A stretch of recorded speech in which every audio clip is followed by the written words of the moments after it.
papunta tayong Manggahan. Dahil mag-grocery pa po tayo doon. Kwento ko lang po sa inyo mga ka-business, no, sa lahat po ng baguhan dyan na negosyo.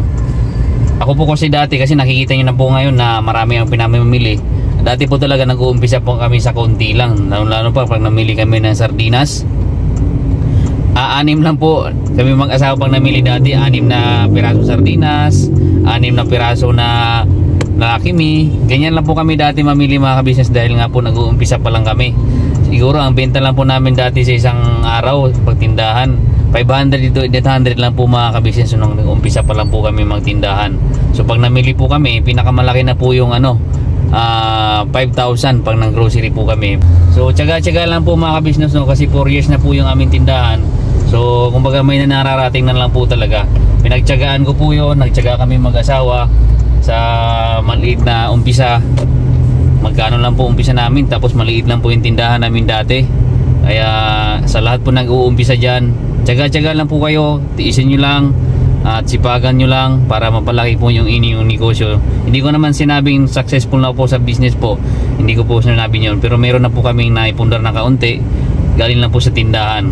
Tiyaga-tiyaga lang po talaga, ang puhunan po dyan, tiyaga po talaga mga ka-business, at kailangan masipag po kayo, maagang gumising, ganyan.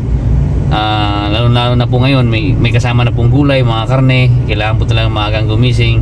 Kaya ang masasabi ko po at ma-advise ko po sa mga beginners pa po dyan na nagtitindahan, tiisin nyo lang po, tiyagaan nyo lang po, may mararating din po yan. Basta tip ko lang din po sa pag kayo po ay nagpresyo ng mga paninda, huwag nyo pong mahalan. Ako po, tulad ko po, pag nagtubo po ako ng mga sardinas, pinakamahal na po yung 3 piso, minsan 2 or piso lang po talaga ang tinutubo ko.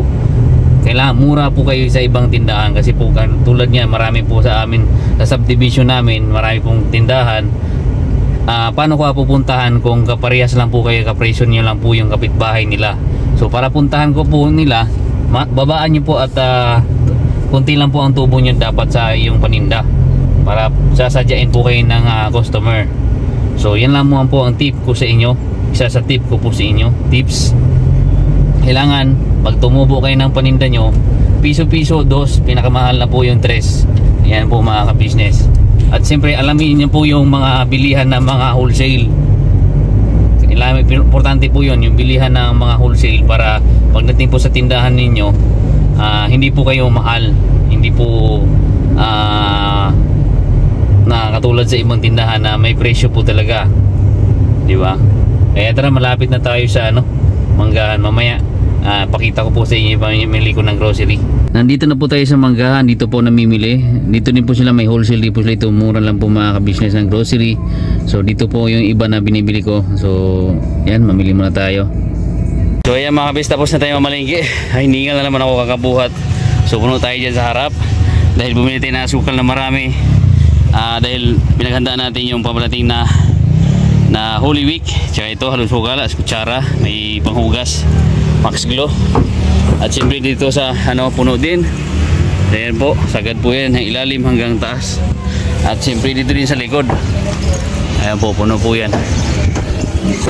Ayan, puno po yan dyan mga ka-business.